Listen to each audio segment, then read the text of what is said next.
On this episode, I had the opportunity to sit down with one of the greatest marketers of all time, Jay Abraham. Jay is known for being the $21.7 billion man and mentoring people such as Tony Robbins, Daymond John, Dave Asprey, and other top-level disruptors. With his experience in consulting for over 1,000 different industries, Jay has an incredibly unique insight to marketing and increasing sales. If you want to increase your jumbo referral sources and marketing skills, this is the episode you don't want to miss. Listen close as we speak about biohacking, Socratic listening, the importance of giving, and much more. Welcome to the $1 Million Mortgage Experience Podcast. Listen in as CEO Jon Maddux of FundLoans reveals tips, secrets, and origination ideas to fill your pipeline with $1 million opportunities. Welcome to the show, and thanks for letting me drop in here, Jay. Oh, come on, John. My pleasure, and hope I can add value. Awesome. Well, let's talk about mindset. I know, for me, getting up in the morning, having gratitude is really important. One of the things I do every day when I get up is, as soon as my feet hit the ground, I say thank you, like the two words when I hit. How important is in your mindset is gratitude daily, for you and for people in business? Well, I think it's not only is it important, but having a perspective that you appreciate all of humanity. You got to really say that everybody has relevance, everyone has value. Right. And gratitude and humility doesn't mean that you're not competent and you don't have great sense of your ability, but humility, humanity, gratitude is a driving force, I think, of great achievement. When you start getting hubris, when you start getting arrogant, then you stop really being able to be effective. Do you think it has a direct impact on how you perform in sales? Well, I think it goes towards a real. I think it goes towards appreciating your client. I teach something which is more elevated. It's called the strategy of preeminence, and literally we say fall in love with your client. We don't mean, I don't have a personal relationship as far as physical, but we're saying that if you don't really appreciate the people you are interacting with, how can you possibly really be your best? But I think if you don't like the people you're dealing with, if you don't appreciate the value you're bringing them and the need that they represent, and that they got a very complex life and you're trying to help make it better, if you're not really into their reality, you can't be. We've done a lot of work on greatness. I'm not having an ADD moment, but greatness can't be achieved unless you first appreciate, examine, and acknowledge how other people see and experience life. That all goes towards what you're talking about. Can you talk in general about wellness and biohacking and how important your health is to sales and just being successful? Well, I think it's how important it is to not just sales, but how important it is to to the game you're playing, which is called life. Too many people get obsessed with really burning the wick all the way down, both ends, right? and they're basically obsessed with the end product. But if you lose your health, if you lose your mental acuity, if you lose your ability to enjoy and appreciate it, I think that we get too. Again, I have a lot of toys. I have a lot of houses and stuff like that. So I'm not going to demean it, but it shouldn't be the driver of all that's important. Right. You should have a balanced life, and a balanced life means that you manage your stress, that you have good nutrition, that you get at least 6-7 hours of good sleep, real sleep, that you take time to really breathe deeply. Deep breathing is probably the most undervalued and valuable health, happiness, serenity, balance, stress reducing, mental acuity enhancing. Right. And then I do a lot of things that are unique. I tend to want to keep my mind and my body not perfect. I could lose some weight. But I do massage 3 times a week. I get acupuncture 3 times a week. I do a lot of alternative health treatments. I believe that if you don't let your body and your mind nourish, then the rest of it, you can't be great. You can't be great. Right. You just can't. Things, even as simple, John, as drinking your 8 glasses of water. If you don't, your mental acuity, your cellular structure, your focus, your creativity, all the cylinders won't fire, Right. and you're going to underperform. I mean, the goal in life is to be is highest and best use, and best use is optimization. Optimization can't be possible without the right ingredients, and one of them is basically health, nutrition, fitness, and health goes 3 ways. It's not just the physicality, because we don't have to be buff and have a 6-pack, but you have to have good cardio. You have to have good blood,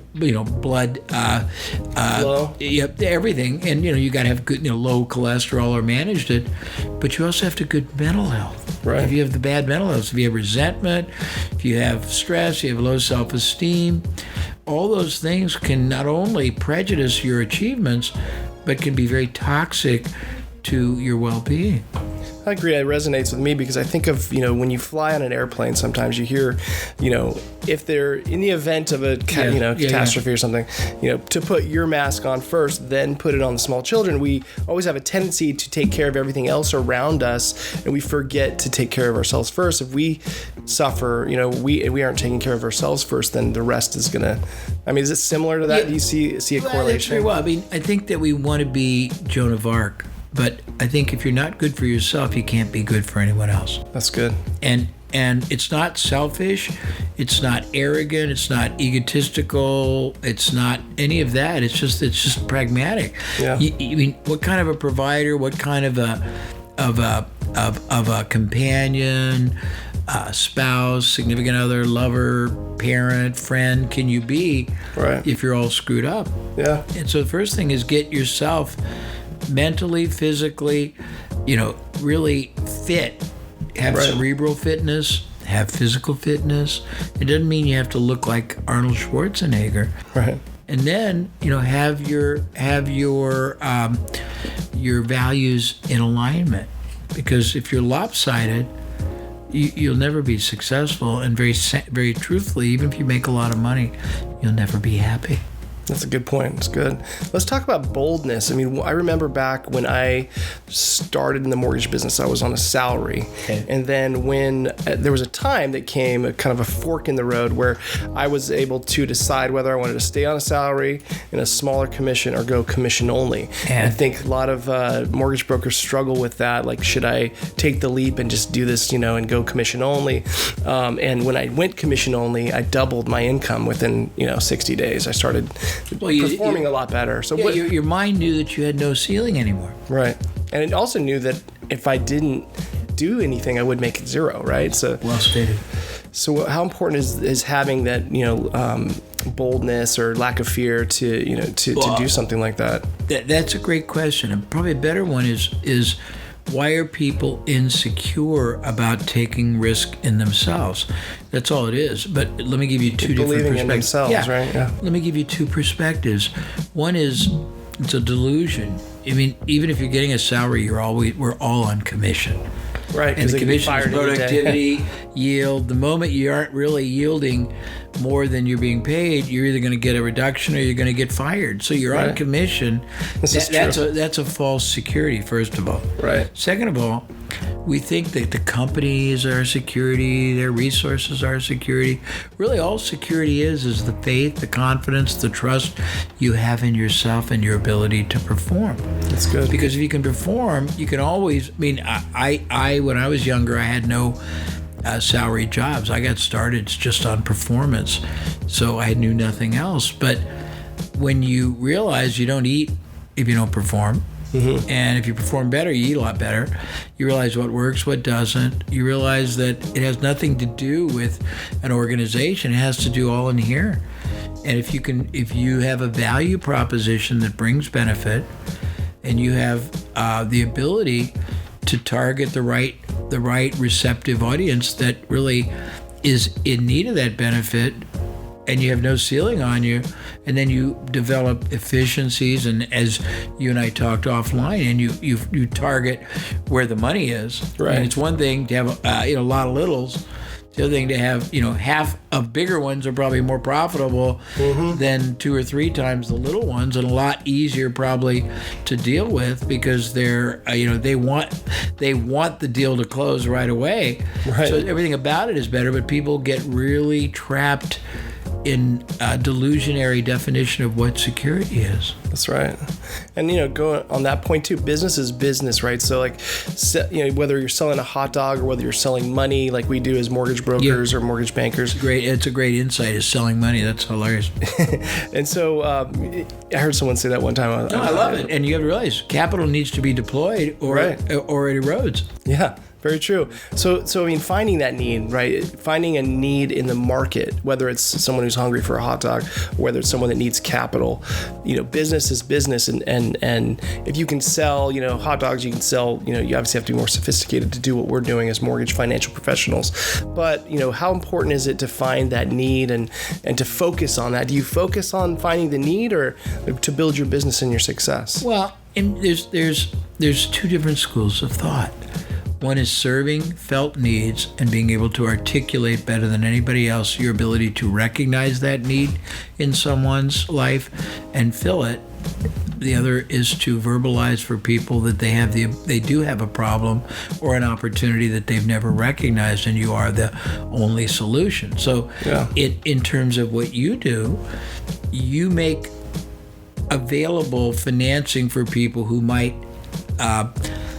otherwise think they're not fundable because of various issues, not because they don't have the economic capacity, but on paper they don't have the right. This don't fit in a box somewhere. But if they realize, hey, no, there's an organization that specializes in that, then all of a sudden they might say, wow, I've been wanting to buy this $5 million house, but never thought I could really get through the paperwork.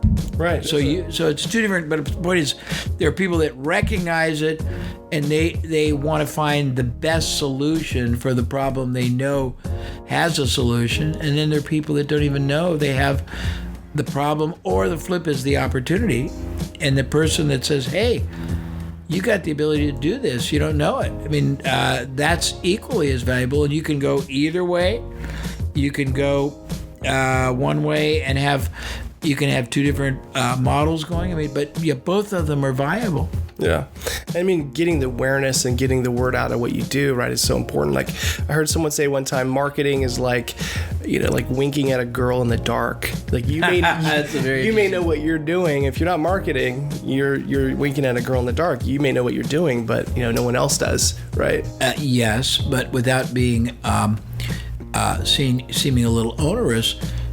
Marketing that doesn't really offer a distinctive advantage, benefit, outcome that is superior to basically, the maddening crowd is basically throwing mud into quicksand. I mean, you can't even tell. Right. So you have to know how to market, what to market, how to distinguish, differentiate yourself, your value proposition, and make your offer so irresistible that at least it'll initiate, conversation and dialogue.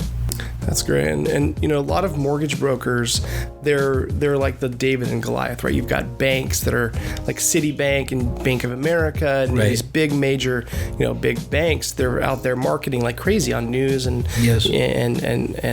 everywhere you see, on billboards and online. But, how does a mortgage broker differentiate themselves and stand out, when they're just the small, few people versus, the marketing budget of like millions of dollars like a big bank? It's a wonderful question, but to answer it simply in a minute or two would be a disservice to the profundity of the answer, but I'll give you a couple of filaments in there.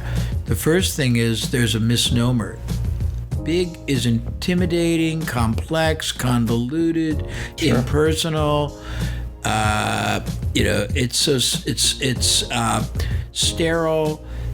There's a concept in marketing called the Aikido School of Marketing. And if you don't know what Aikido is, or if your viewers don't, it's basically a martial arts category that uses the power of the enemy against the enemy. So if you start saying the negative doesn't have to be negative, it can be a positive. Interesting. For example, if you say, look, you have a lot of options out there, but have you ever tried to even get a human being on a bank phone? Have you ever sat down and tried to start the process of any kind of a financial, even opening an account, lending them money as opposed to borrowing, and you start and saying it's doable? Yeah. They do it, but they will put you through such arduous, and they're not going to give you a great rate. That's not what they're not in business to give you a great deal. They're in business to make the maximum amount of profit they can on you while you smile. And I'm not knocking it, just a clinical statement. Sure. I, on the other hand, I'm going to basically give you a market rate, but I'm going to care. I'm going to make it as easy as you can. I'm going to make it as quick as you can. I'm not going to treat you like you're basically a piece of meat, et cetera, et cetera, et cetera. Give them a better service. Yeah, and you show them reasons why. And then you prove it. You have to prove it. If you just make a declaratory statement to somebody and you can't provide some kind of a reference example, but one of the greatest overlooked powerful tools in the world is the use of metaphors, similes, analogies. We talked earlier about religion, and all religions, doesn't matter, Christian, Jewish, Mideastern, they all make their point by parables. And if people don't use analogies to say, I am to this what blank is to that, so that people can immediately see your advantage. Right. And you should be the one to educate people.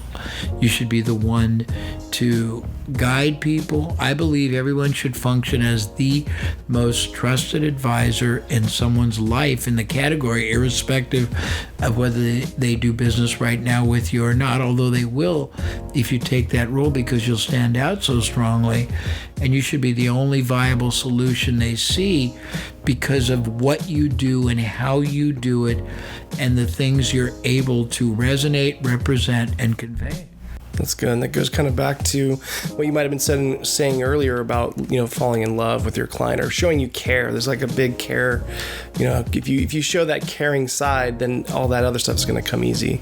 Yeah, well, it's why, there's a overlapping universal 3 words that transcend almost everything in our life. The reason why. Why should I, first of all, do business with you? Why do you, not just as an individual, but whomever you represent, why should I trust you? Why should I favor you over? And there's always options. Option 1 is alternative providers. Right. Option 2 is doing nothing. And so, or option 3, it depends on the deal. If it's an investment property, getting, private investors. Right. So why should I choose your option and the option that has you at the helm? And if you can't answer that, you should go back to the drawing board. There's very powerful ways. That's a good point. I can take any of these subjects, by the way, and I'll be happy to, John, if you want to, at a later date, do a whole, 20 or 30 minutes on any one of them, because they're worth it. But you have to, as far as preemptive positioning, preeminent positioning, that's much above differentiation. Sure. It's elevating yourself to being the most significant and the ultimate provider in the eyes of the target audience you're after. And you don't just wish for it, and you don't just go out there, like a drunken sailor and promiscuously knock on doors and say, hi, I'm Jay. You very masterfully and strategically construct your positioning, your preemptive advantage, your persona, your ability to establish credibility. This is going to sound funny to you. I'm getting not on ADD, but there's all kinds of soft elements that your audience should know about, because it elevates your viability and success probability. One is trust building. Everybody thinks they're trustworthy, but Stephen M. R. Covey, who's a colleague of mine, is the preeminent expert in the field of business trust building. He's reduced it down to 13 characteristics that if you can manifest those, you will triple your success rate. Wow. You will triple the rapidity or the time sequence. So you'll bring it down. You'll triple your number of referrals. You'll triple, but most people don't even know what they are, and they think they're automatically trustworthy.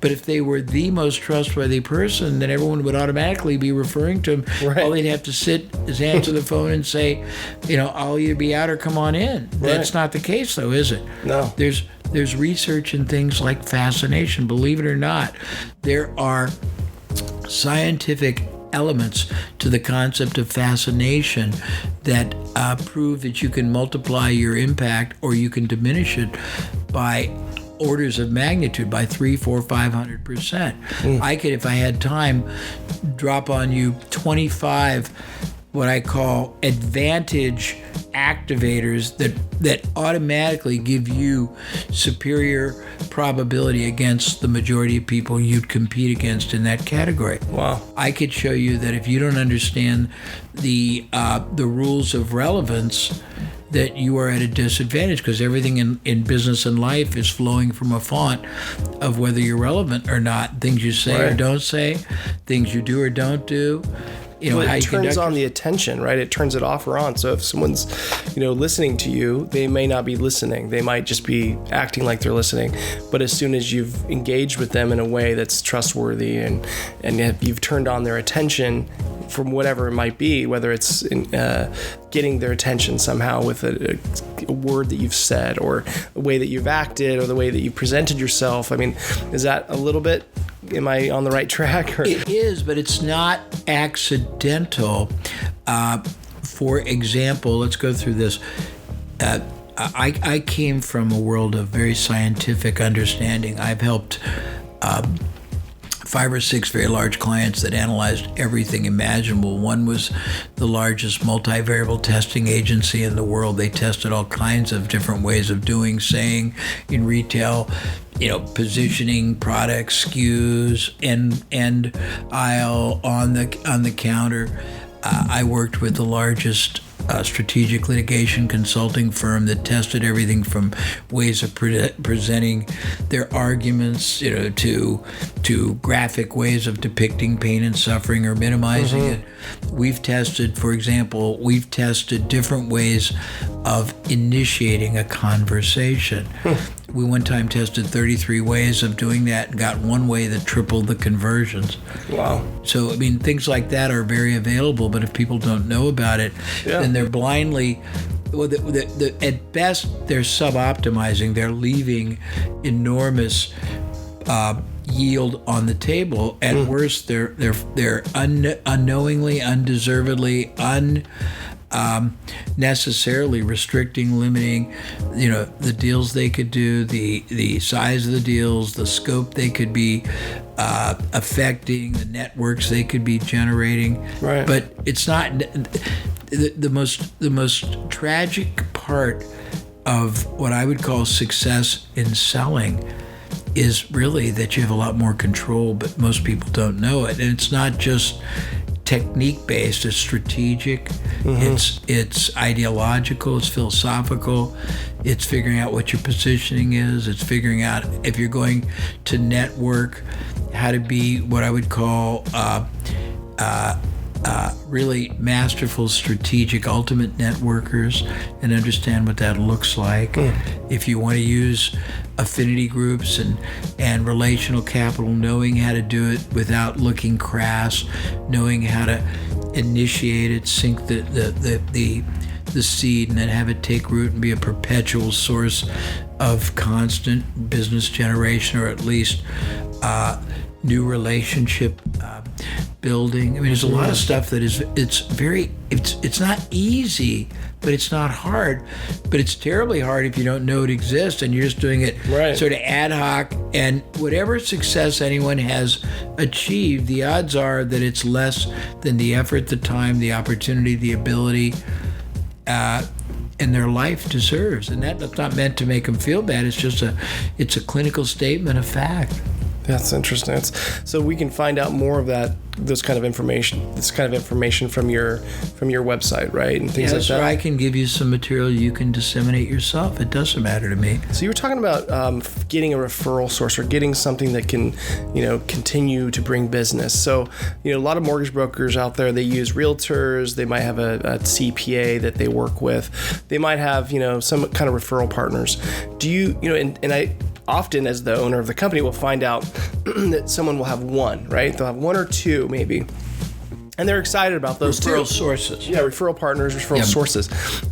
And my idea is you need way more than one or two.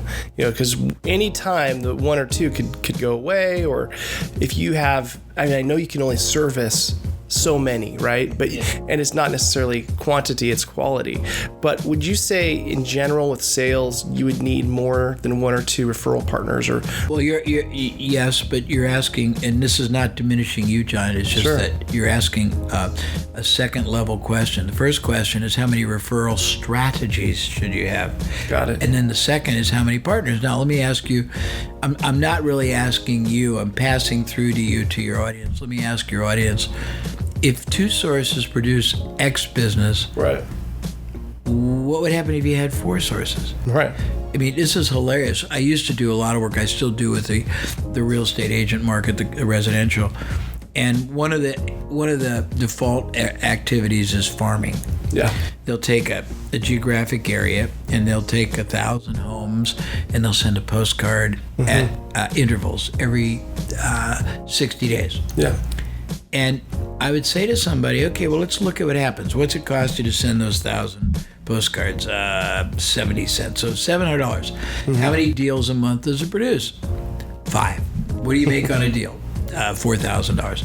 So $700 is yielding you, I mean, gross, right, 20,000. What's the ROI annualized? It's pretty high. Right. But what they don't know is if you mailed that same postcard the very next day to the same 1,000 people, you would get 50% minimum more.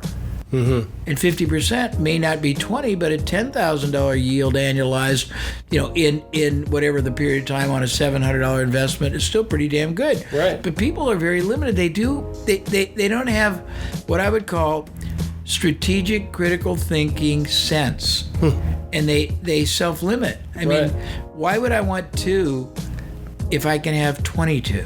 Right. And if you say, well, I can't handle it, get assistance, hire salaried people, and you take the if you have enough commission, inflow, you take the spread. I mean, it's just a pragmatic, strategic business. But people go, well, I've got 2 sources, and they get to a point. What happens is when you start out, they'll work like mad, then 2 or 3 will come through and they'll start making money, and then it's not fun always if you don't have the right mindset trying to go out and stimulate referrals or endorsers or reference or sourcing people and entities, so it's easier to deflect that and default and just basically take the business. But that's the dumbest thing in the world. If you're great at building referral sources, you should be doing that all day long and just have a team that does all the heavy lifting. I mean, to me, most people self-limit, and I live in a world that I've John worked with 1,000 industries, and I'm just making that not as a brash statement. It's just a statement of fact. But when you've looked at 1,000 industries, you see how many different strategies, approaches, levels of achievement are possible from time, effort, opportunity, individuals, capital, back to referrals. One of the most hilarious things in the world, and maybe not all of your viewers or your colleagues, but many of them spend money on marketing. Yeah. They'll run an ad, or they'll be on some social or search or something, localized or national or whatever they're licensed to do. And if you think about it, that is the outer periphery of trust building.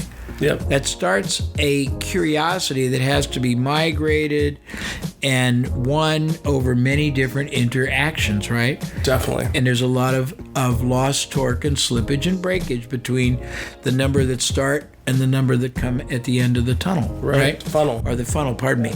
But if you look at referral generated prospects. Simply, they close with high predictability. They negotiate almost nothing. They are easy to deal with. They do larger deals with you. They do more deals with you. They refer more people. Right. They cost you nothing, and yet most people spend all their focus, and you've got absolute trust coming in. Yeah. In the work I've done, we've identified not one or two or three, but 93 separate referral generating strategies that are applicable in different scenarios. Some right at the point of initiating relationships, some at the end of the relationship, some at different seasonalities, some when different factors converge.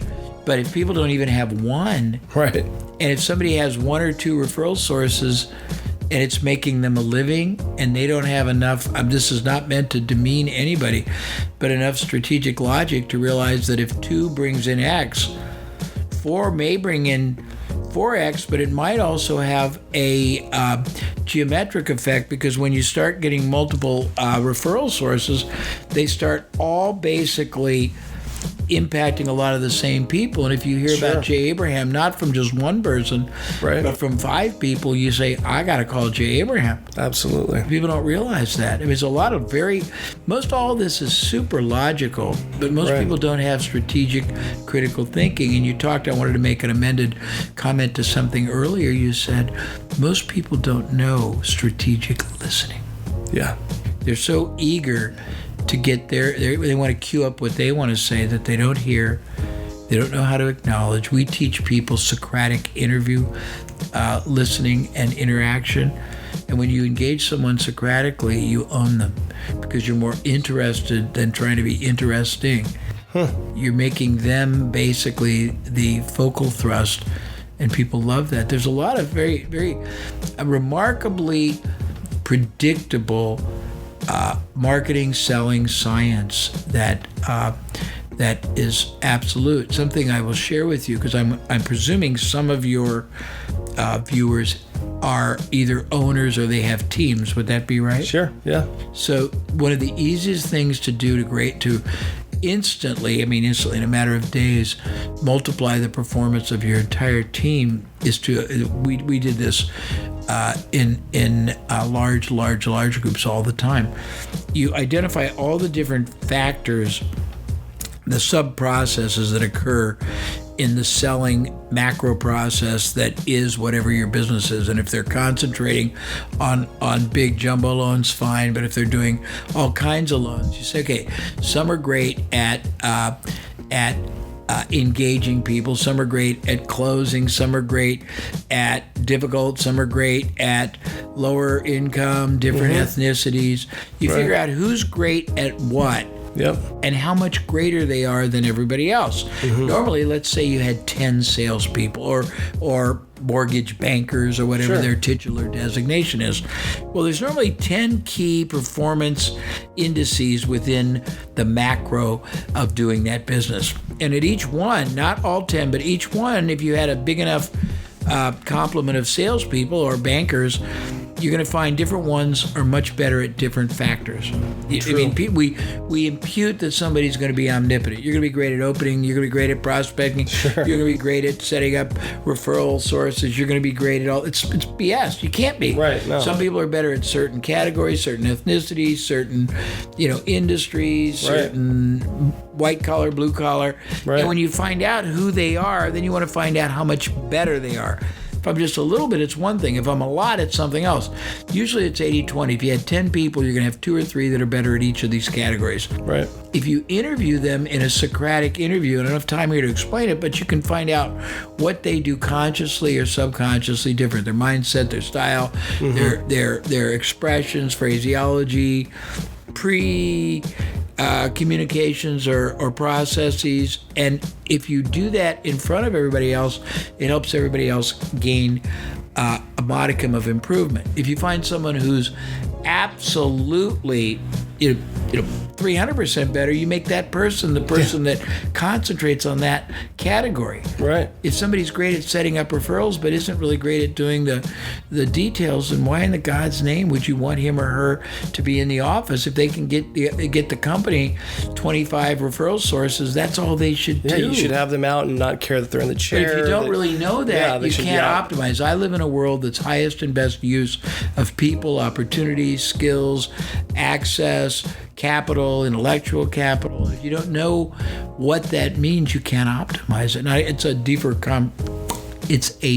conversation, right? But it's all very accessible with somebody who wants to really understand it. Absolutely. Now, I'm fascinated by, you have LinkedIn, right? Do you use LinkedIn ever? I don't use it much, but I have it. I use it, and I'm fascinated by how many emails I get or inbox, I forget what they're called. People that want to connect. Yeah, but what I'm fascinated by is the amount of content that they put in their first email to me. Is it overwhelming? It's overwhelming, and I can't imagine anyone would have time to read it all. There is research, and it's fascinating. People don't realize that the concept of variability is the greatest advantage that anybody can have in any form of business. They understand it. And what that means is one approach versus another approach has variability. Right. We've seen one approach outproduce another by 21 times. Same access to the market, same email. Yeah. And normally there's two denominators. One is value. Yeah. The other is content. And content doesn't have to be long, it has to be interesting. Yep. If I say, boy, I would love to connect, and I'm a real estate person in Orange County, I don't really have a lot of value to you, do I? Maybe. But if I said, I would like to connect, I generate 5 times the referrals of anybody. I'd love to share my concepts with you to see if it applies to you. That's huge. As a gift. Yeah. Would you want to talk to me? Yeah, in a second. Yeah. But that's just a hypothetical. But you can see,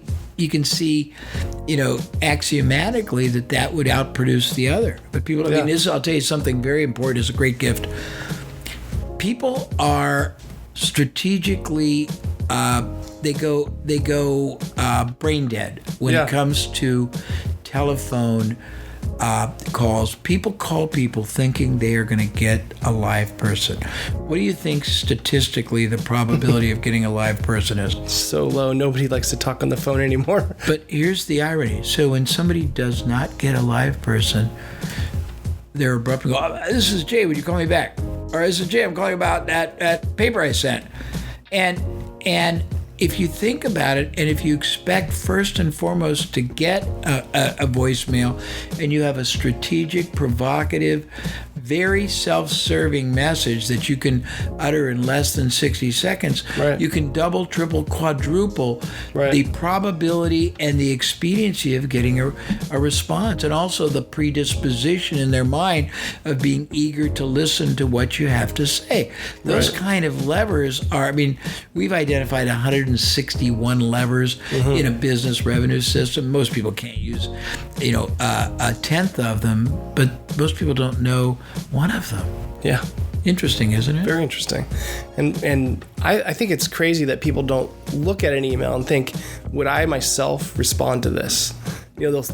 People happy to type up a long email, but they're not going to read an email from someone else that's the same type of long, email, right? When we go and market to our clients, I think it's important to also reflect and say, would I respond to this, right? Well, there, and you hit on something.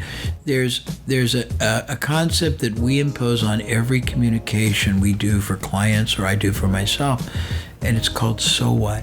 If you got this, would it even have any value? Right. And you have to realize that to you, it's all important. Right. To me, who's getting 1,000 or 5,000 bombarded intrusions that I don't want into my mind on a daily basis. I don't know you, and you're intruding into the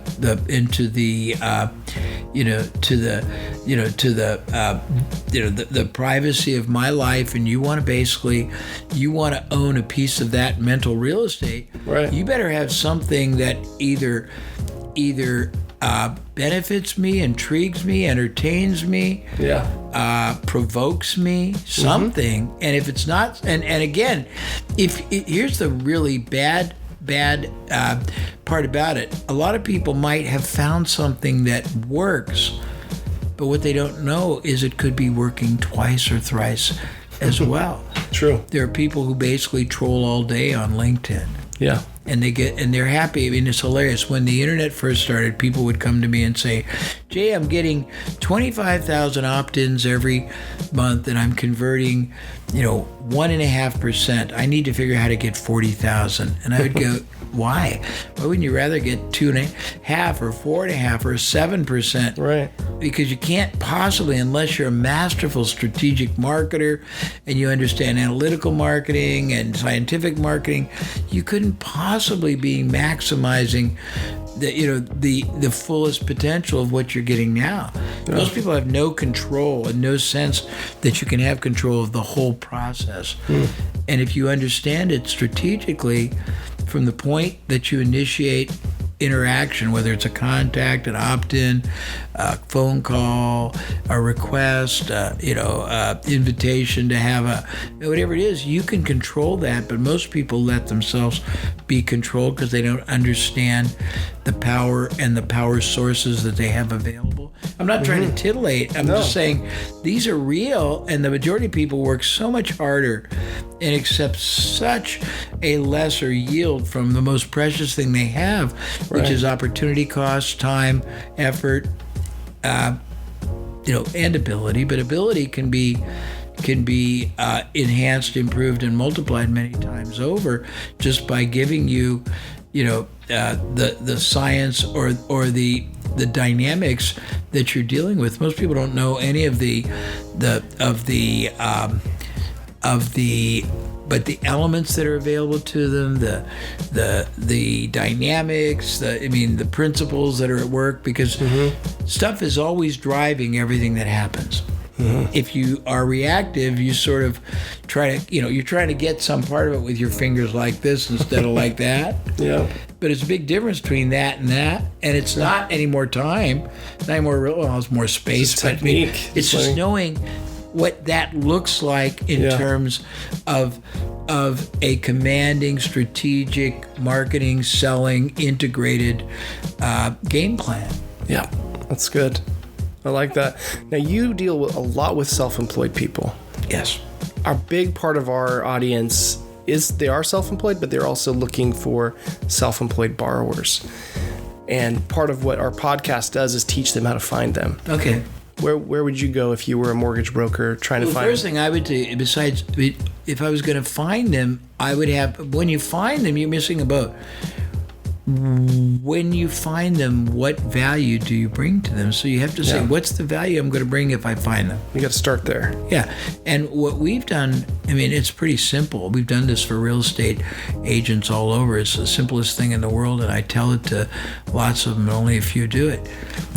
If you want to target, let's say that that the kind of people that would be in your case, well, let's talk any case. We're talking, you deal in jumbos and super jumbos. Right. But let's say that the average colleague you're talking to, that's a little niche that happens occasionally, and the majority of their business is regular. Well, if you've got a double play, if you can own the mind share of entrepreneurs, besides having them see you as their only preferred source, you also get from them referrals. Right. But why should they do that?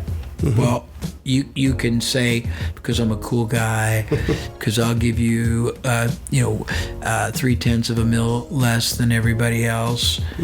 That's probably not it. But if you bring value to them, what I say is the things I'm sharing with your audience right now are just outer periphery of what's possible from 4 an entrepreneur with his or her business. If I were someone and I wanted to own mind share of a market or an industry or profiles, and they were entrepreneurs or professionals, I would invest in helping them be more successful. I would share with them information, ideas, expertise, methodology that would help them make more, save more, generate more, be more successful, and they would have a debt of reciprocal gratitude to you. And as you did that, you would be creating three things. One, enormous bond. Two, the ability that person can even fund a bigger mortgage, right, and or investment property or T's. And three, that they will be eager and absolutely happy to not just refer you to their own clients and sphere of influences, but to other business owners, and this whole thing could be replicated and multiplied level after level if you understand it strategically and geometrically. It's great stuff. Thank you. I like it. Along those same lines, I want to ask your opinion on giving away information. So, a lot of people might want to hold back like their strategies, their secrets, and not give them to other people, or not tell them, not share those with other people, maybe in their office. Like maybe they're really successful, but they don't want to share kind of what their referral strategies are. What is your take about being that type of person versus just giving away your information for free? Well, the only people that are afraid to share are, they're very covetous and they're very limited. I mean, if I had a marketing colleague here, I would help them. Yeah. I think investing in, some people are rotten and some people are self-serving, but if you can help people prosper and grow, it normally comes back. That's true. If you can get a piece of it, that's great. If you said, hey, I can help you get 15 Hey, I can help you get 15 new referral sources. I got a strategy that's no-brainer, and I'm applying it in a certain field. As long as you don't apply it in that field, I'll teach it to you and give me a quarter of your deals. Yeah. I mean, if you do it from a business standpoint, you can do it from a contribution standpoint. I mean, the point is helping people, and you can do it from an exchange. You're usually not the only person that has knowledge that is valuable. Right. I will openly share with anybody that has pieces of the puzzle that I want back. But I think it depends on what you're trying to do. If it's brutally competitive in your office, then if I was going to share, I would probably just honestly want to benefit to some degree by an overage or a lesser amount of the points or whatever the deal is. I don't think that anyone that wouldn't want to do that was pretty stupid, don't you think? Right, if I said to you, I can give you 15 strategies tomorrow that'll get you 3 times the number of deals, and I want a quarter of the upside, and you said no, you'd be pretty dumb. If I said I could give you $50,000 income a month tomorrow, and I'd like you to give me back 10, and it's 40,000 net you didn't have, and you didn't want to do that, you'd be pretty ignorant. Definitely. But people are ignorant. Right. They go, I don't get to do that. That's I'm true. going to share. But I mean, but also, we've taught people how to take a methodology that they perfected and license it to people all over. I had a dry cleaner one time that had a methodology for multiplying the number of transactions people did with him by 3 times, and he was able to get $100 a month from 1,000 other dry cleaners. He used it outside his marketing area. We had a car wash that had a process of upgrading the premium service, the 21 or 20, and they had something like 5 times the average of a typical car wash, and was making them an extra $20,000 a month, but their whole competitive market was about 3 miles. Outside of that, it didn't matter, so we got 2,000 car washes to pay them $200 a month to use it. Wow. And so they're making $20,000 in themselves, and they're making $400,000 by sharing it. Yeah. Mo Anderson, the person that, as a co-chairman of Keller Williams, she might have retired, was a colleague, a protege of mine years ago, and she had sold her real estate business locally and had a non-compete, but at the time she was one of the best people in the world at getting listings, and she basically couldn't do it in 20 or so miles, but we showed her how to do it all over the country, and she was making $100,000 a weekend, I think, having other people just pay her to teach it to them. So, I mean, there's a lot of ways that you can monetize it. Yeah. You can reciprocate it. I mean, depends. But yeah, I think sharing, whether you share it benevolently, you share it reciprocally, or you share it economically, you should share. Yeah, I think that's good, right? But yeah, I think you should also try to model other people in parallel universes. Most people don't.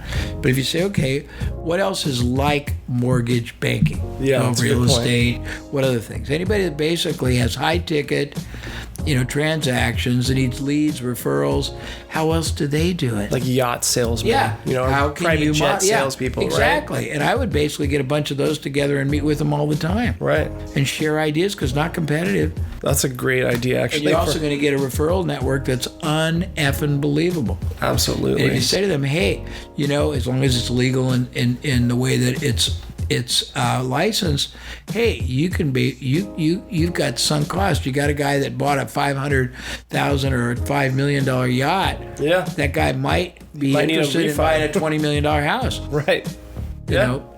Or vice versa. Or second home, yeah. I got a couple people that bought $20 million. Let me introduce them to you. Yeah, that's great. And there's a lot of potential there. Just to think about it. That's a great referral idea. Well, I get people to do that all the time, but most people are I think that people have to realize that you're playing a very interesting life game. This is your life. You're committing your income, your fulfillment, your prosperity, and theoretically your asset. And again, I'm assuming if you have a referral and a source or a bunch of sources that keep coming in, even if you retire, you can sell that or at least participate in it, can't you? Yeah.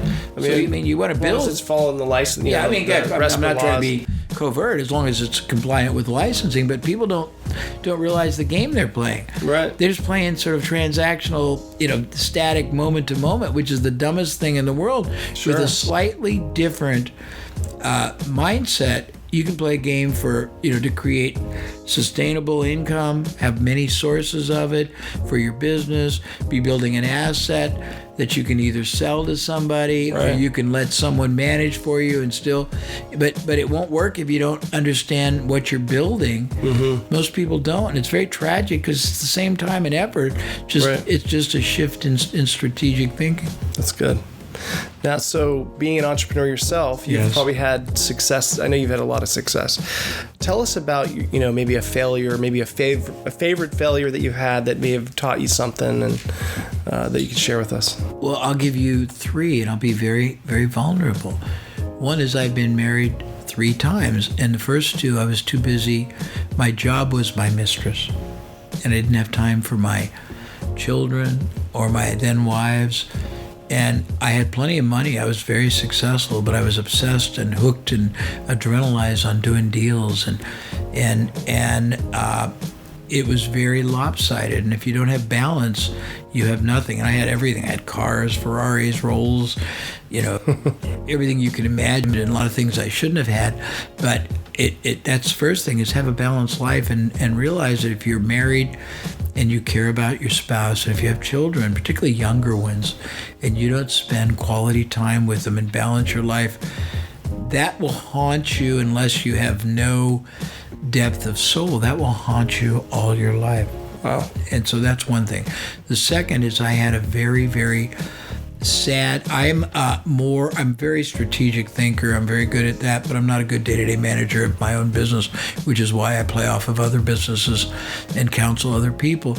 But I brought in somebody once who was a sociopath to run my business, and he earned millions and millions of dollars for me, and he mismanaged it, but extricating him got me into litigation that cost me $35 million that I don't have today. Wow. So I think with marriage and with business relationships, if be take your time to get into them, because getting out of them is very difficult. And make sure when you get into them that you don't necessarily think it's going to be a relationship for life, although hopefully it will. Right.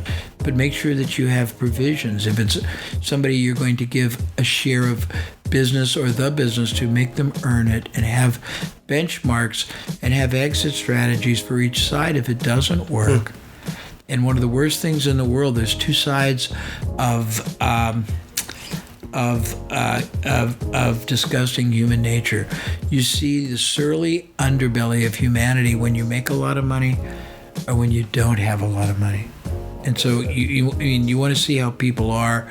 I always want people to show themselves during adverse times, because everybody's happy but people get greedy. Right. Or we make somebody a partner thinking, we don't clarify what their role is going to be. And in the beginning, it's euphoric and we're, three musketeers or whatever. But then as it starts playing out and money starts earning, one person's getting his or her half, and they may not be doing what the other person thinks they're doing. And so you have to be very clear all the way through.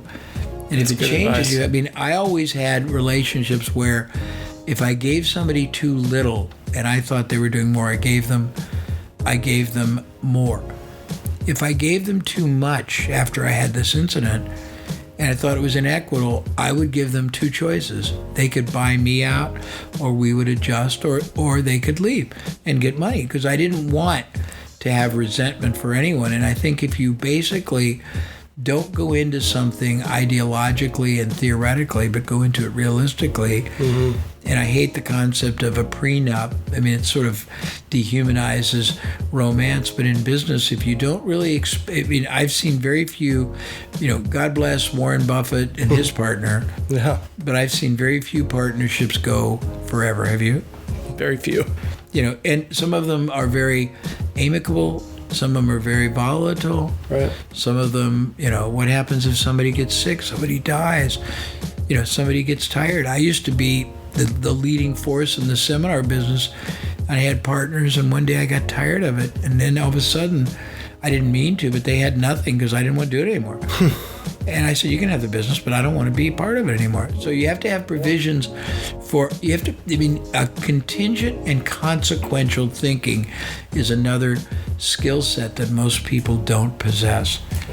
And if you don't master it, it will eat you alive, because shit's going to happen. Repercussions are going to happen. Forks in the road are going to happen. Reversals are going to happen. Right. People are going to get different. People are going to grow, and growing isn't always a positive. They can grow avaricious. They can grow selfish. They can grow lazy. They can grow bored. Yeah. All of those factors, if you don't recognize that those are realistic probabilities and you don't factor that into any relationship you have with anybody in business or otherwise, you're setting yourself for disappointment. That's great advice. Thanks, Jay. You're welcome. Thanks for watching, everybody. Thank you for listening to our podcast. If you guys are looking for more content like this, we have a FundLoans YouTube channel where we give away more tips, secrets, and origination ideas. You can also email us at info@fundloans.com. And if you've made it this far, I think it's safe to say you like our content. So please subscribe, share, and send us your scenarios. Let's fund loans together.